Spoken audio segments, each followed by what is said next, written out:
Well, me and my friend worked on this Ford all day yesterday. We dropped the rear tank. Okay, here, let me start explaining. So, this thing sat in the field for 18 years. Then we brought it here, started working on it. Front tank, fuel pumps is clogged up and doesn't work, starts smoking when we turn it on. This tank's trash either way, it's full of varnish and stuff, and it's got a hole rusted through in the bottom. So we're gonna need a new tank, a new front pump for that tank too. But we got the rear pump to work. It had 18-year-old fuel in it. So what we did is drop the spare tire down, drop the tank that's up underneath it down, clean the pump out, drain the fuel out the burn pile over there, and then we put new fuel in, and I did some work. I threw a battery in it, and well, let's just say I got it running the day we got it here, which was like a month ago.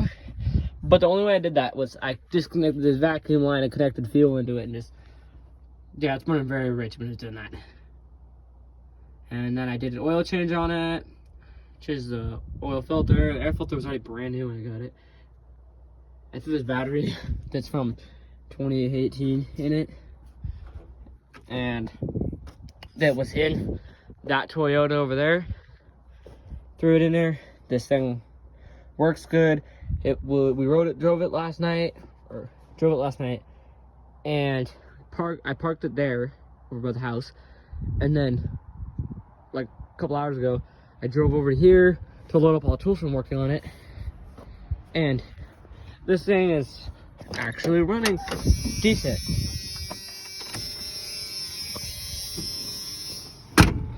I am not gonna sit there with that buzzer. That buzzer is freaking annoying.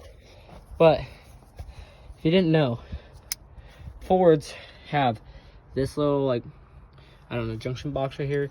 I think this is like the switch from the key that tells this to give power to there for the starter. But what I do is I just go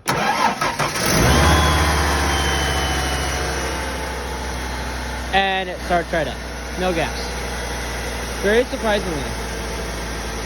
It took a while of cranking because this throttle right here,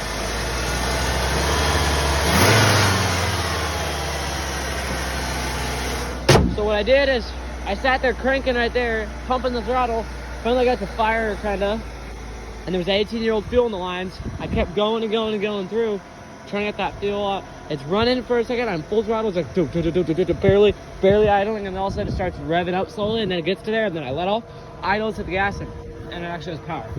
But after I got that fuel done, I see that's because it was dumping fuel out of lines right here, these two lines for the other tank. So I put these lines on and pinched them off with vice grips and pliers, and you know, it's working. Let's start cars. This truck is two-wheel drive, so, but it works.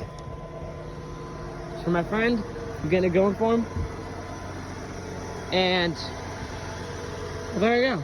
You guys kind of got a little bit of what it is. Also, it is manual, so. So, see you guys in the next one.